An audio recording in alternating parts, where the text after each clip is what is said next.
So back in the day, was you Cash Money or was you No Limit? I was No Limit at first. Okay. And then I was listening to Cash Money. It kind of seeped in there at the same time. And then it just somehow transitioned.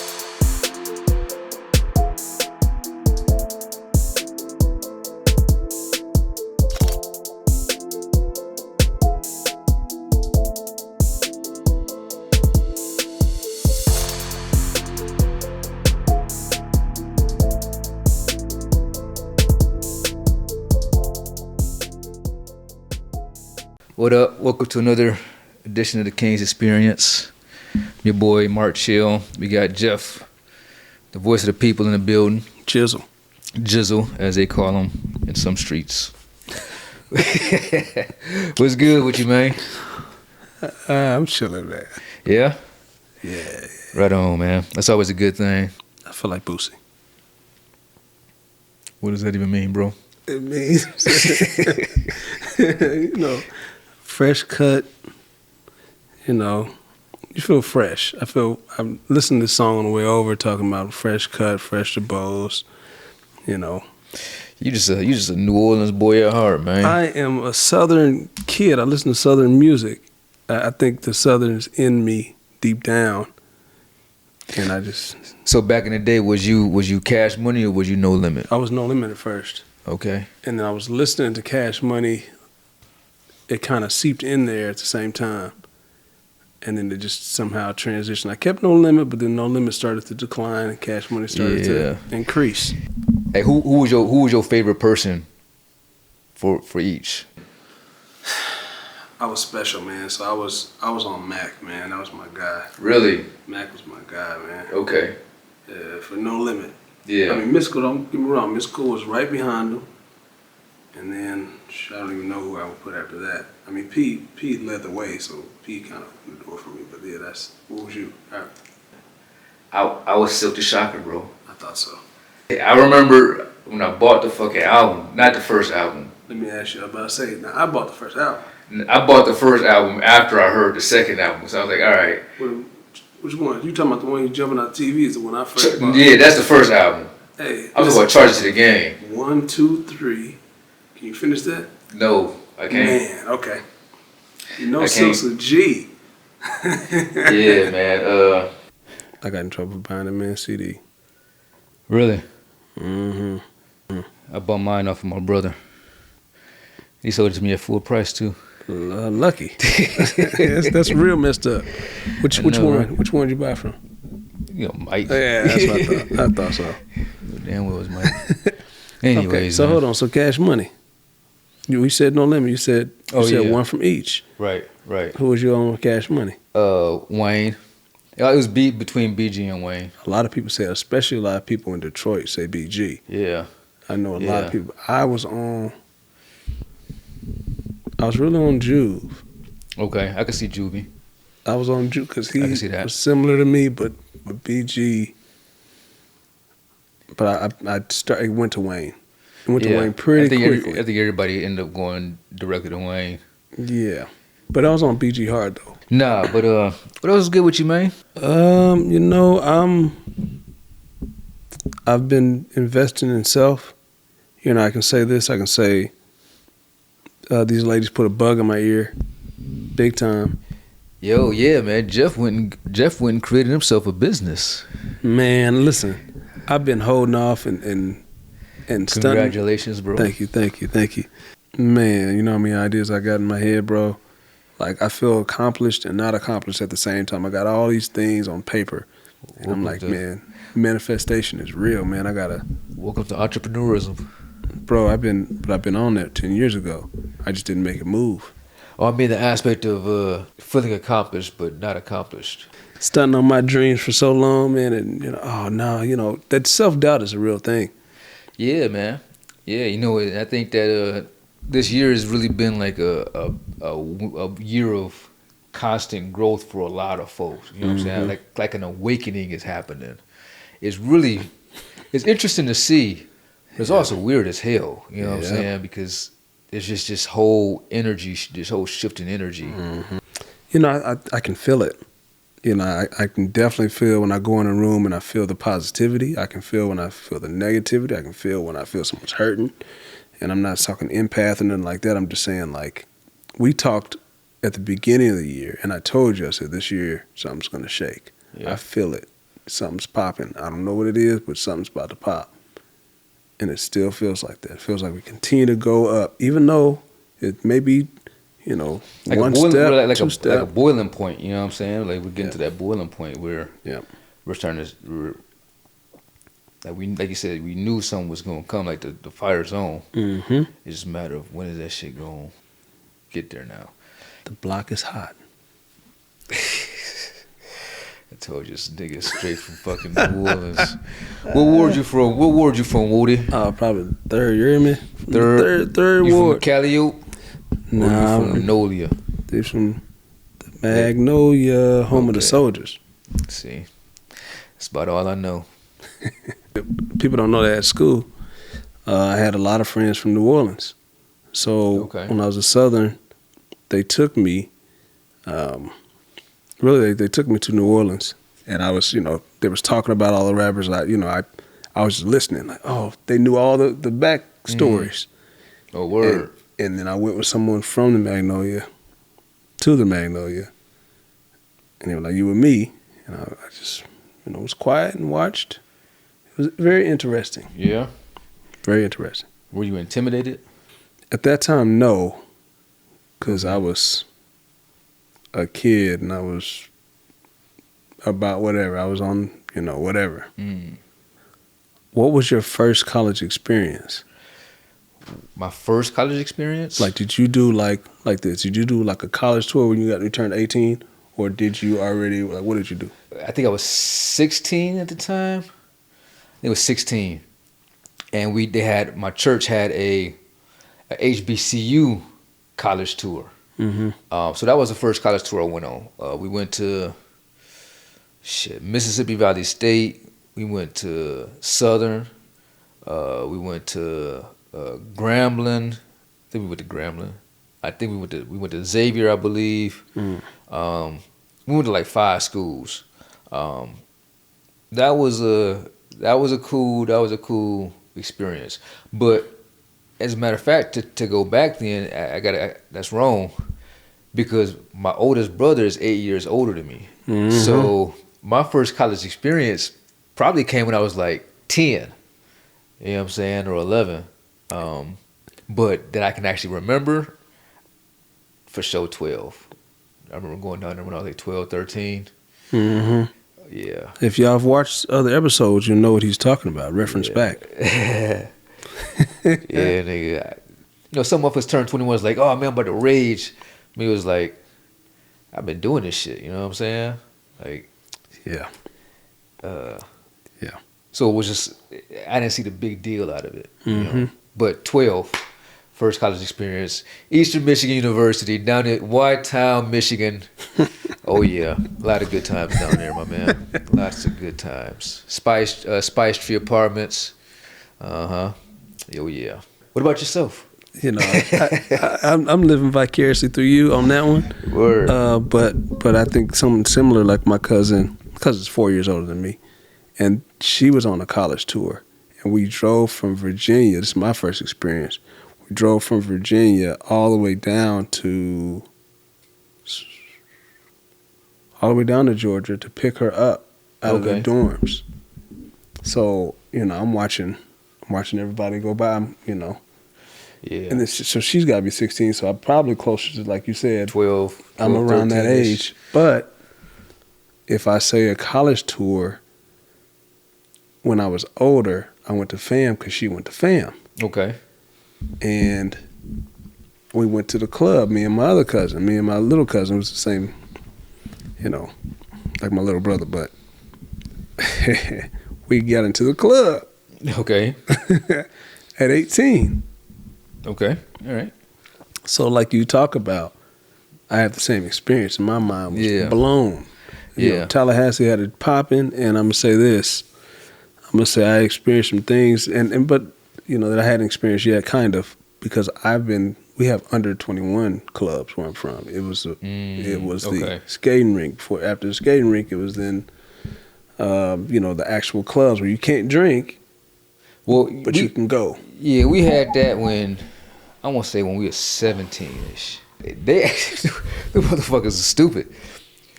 They would they put an X on anyone that was 21 and over. Yep. Right. So if you wasn't 21, you didn't get an X. So motherfuckers just bought a marker, put an X on it. Like, come on, it was the dumbest shit ever. We did the same thing. Yeah, dumbest shit ever. So you talked about 21. My first experience with turning 21 was, now mind you, I've been going to clubs before I was 21. I go up to the door. It's my birthday, or it's gonna be my birthday in like an hour, something like that. We get to the door, I hand him my ID, and he's like, "You're not 21." And I'm like, "Bro, it's like on your birthday? It's a couple minutes." Like I turned it the next day at midnight. Get the fuck out of here! And I try to go, and he's like, "It ain't time yet." It's like, "You got to come back when it's time." I'm like, I said, "Bro, I just went to 3 clubs last week. I don't know, what are you talking about? They didn't say nothing to me." And he's like, "Yo, that's that's a dick move, bro. That's a real asshole move."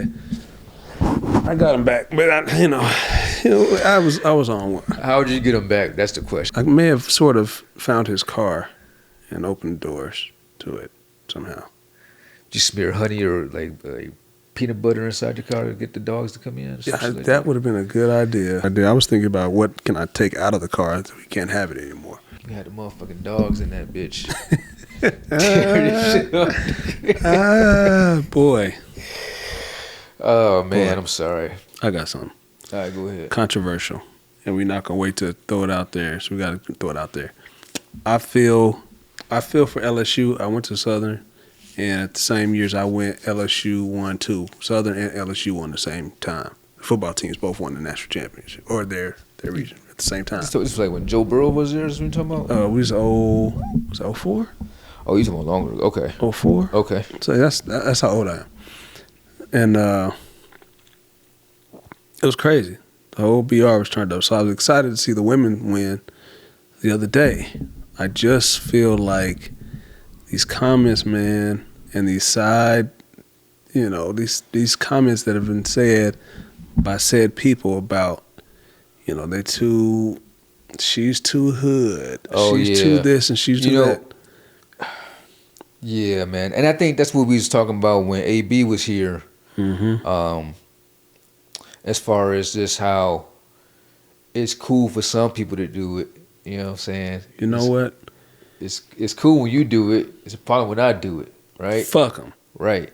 And everybody has an opinion.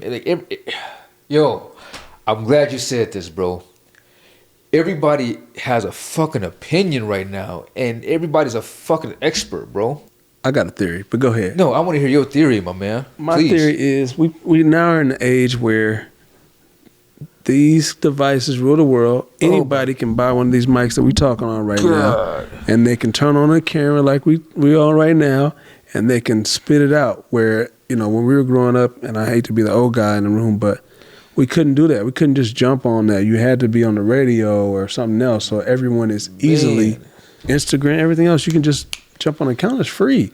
But I think this man made a perfect song saying that, because there are those people who still feel like stay in your place. Like, yeah, absolutely. You shouldn't be. You need to act this way. But they can do whatever they want to do. Yeah, absolutely, man. But everyone does have an opinion.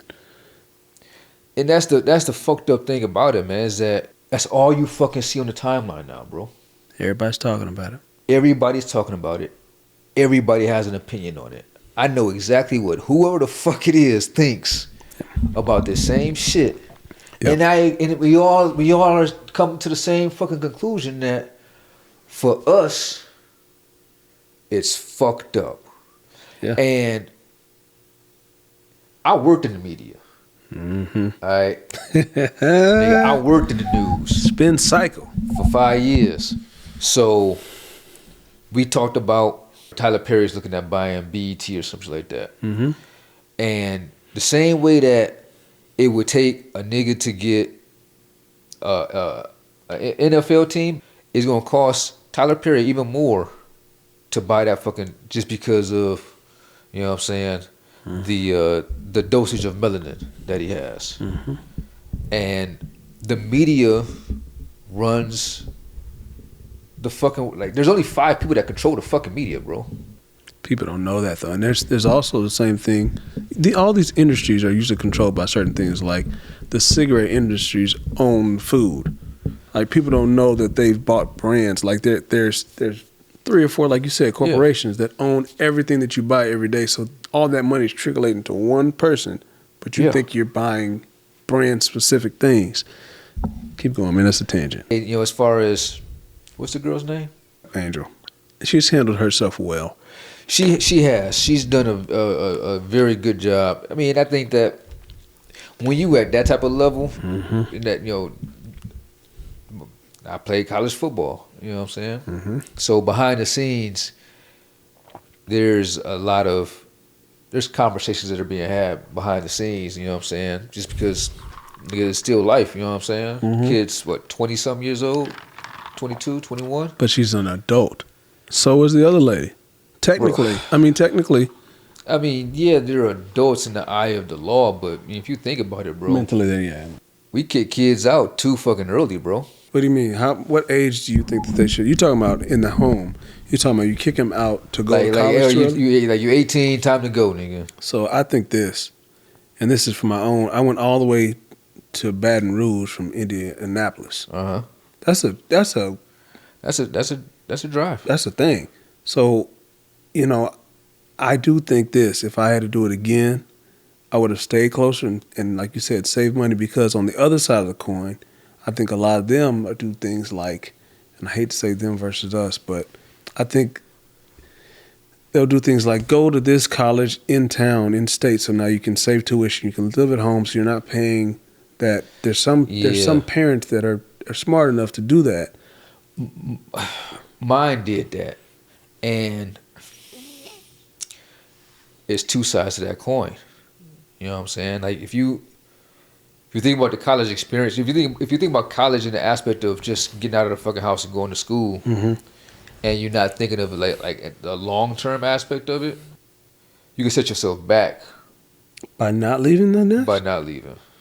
I think I'm speaking for me. I just understand. Yeah, I did that. But I did want to make this point. You know, me being away from home and being on my own at 18, with a bank card and no one to supervise me. I'm just saying, you talking about lifted? I was. My God. When I went to Western Michigan, which is 2 hours away from. That was like the furthest in-state school you can go. You know what I'm saying? But I got accepted into Clark.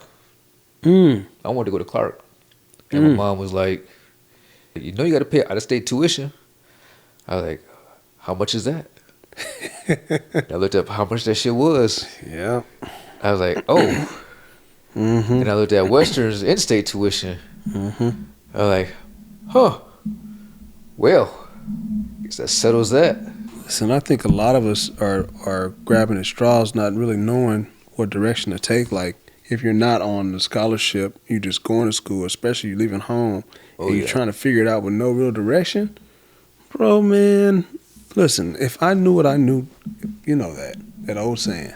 Oh, yeah, absolutely. If I knew then what I know now, boy, all right. Whew. Be dangerous. But you know what, though, man? I got to say this. Life's good. Yeah. I think it's this. We're supposed to go through that. Yeah. That built a character. Yeah. Gives you a more solid foundation. Look at this. Listen, man. I came over here today on a high. And I don't know if it was the high of we get to shoot, or I get to see my bro, or, you know, life is what you make it, and it's a positive energy and positive things in my head, or if it's just like, you know what, man, like, we're just gonna move forward. Like, I'm not getting hung up on none of this shit. Like, yeah, man, you know, that's interesting that you say that shit. Cause I told you earlier, man, I just feel like, you know, like I'm coming into this new light. You know what I'm saying? Like, I don't know if I said that shit on camera or not, but it's like we waking up. You know? You said an awakening is what you said before. That's what I said? Mm-hmm. Okay, so I'm repeating myself now. No, it's reiteration. You're No, but yeah, I do feel that way, man. Now I love the feeling. It's a dope and scary feeling at the same time because you don't know if it's real. You know what I'm saying? No, I think what happens though is what I see, and I don't know how else to equate this. You know how you can be in a room full of everyone, a college classroom, and you're looking at the board and you look at everyone else around you's looking at their desk, and you're like, damn, are they seeing this?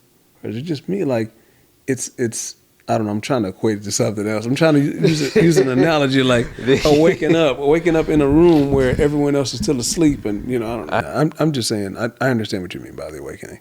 Yeah, man. And it feels different. And I think the people around you can't see the awakening because you waking up and they don't even know they're asleep. I think I'm just meeting people that's on that level already, you know what I'm saying? I think we just elevating. Mm-hmm. You know? Who gets left behind gets left behind. Yeah, man. And not to be on no arrogant shit, you know what I'm saying? Because I know sometimes when you talk about what's going on, it could come across as kind of pompous, you know what I mean? But yeah, I feel like I want y'all to share this journey with us, you know what I mean? Mm-hmm. I think there's so many people that shit that I know is on some, just otherworldly type of shit, you know? That's some real boss shit. Mm-hmm. So salute to all y'all that's doing that, you know what I mean? I'm just saying, keep your head up, keep it moving, keep moving forward. Yeah, man, y'all inspire us. Absolutely, 1,000,000%. To keep it a Absolutely. book. Y'all inspire us. Absolutely. You know what I'm saying? All my folks that's out there that's doing shit, that's trying to get shit done. You know what I mean? I think Jeff said it. Somebody's always watching. Like, you never know who's watching. You know what I'm saying? I just said before. Yeah.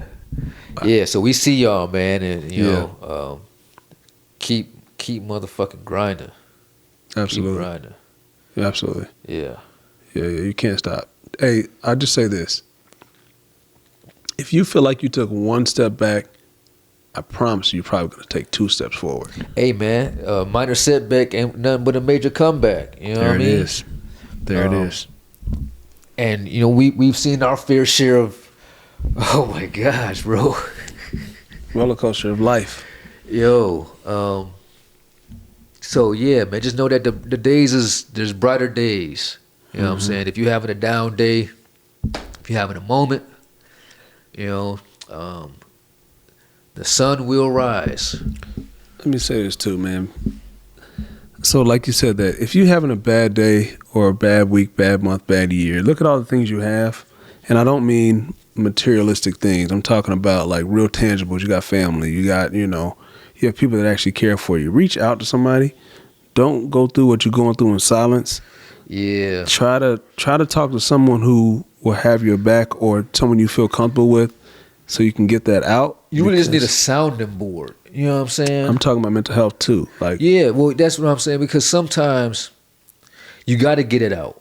Yes, I agree with you. You got to get that shit out. But it's not necessarily that you need somebody to give you advice. Yeah. You know what I'm saying? Or to give you so you just need that, just somebody that just hear what I'm saying. Just nigga, just listen to what I'm telling you right now. I don't need no fucking advice. I already know what to do.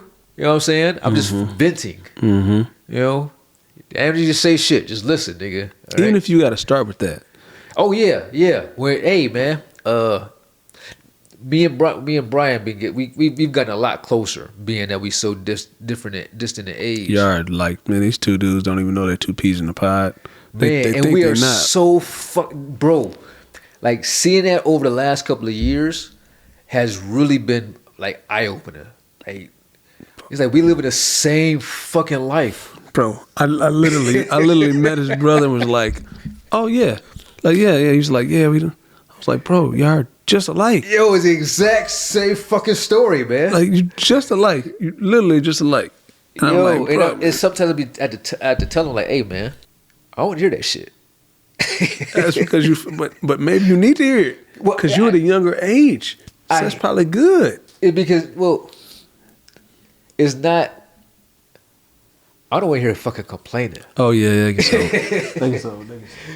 That's what I'm talking about. But like you said, man, I think what you said is or what I was trying to tell you is that your brother is so much like you. Yeah, man. Or you're so much alike that I think even, it's eye-opening. What's been eye-opening for me and what's the coolest thing for me is to be able to sit in the chair and watch everything unfold. Even being on the show and meeting everybody, Pop's mom, brothers, sisters, seeing the whole picture. I'm like, man, this is cool as shit. Now, mind you, my family dynamic's different. Right. So, cousins are my family for the most part.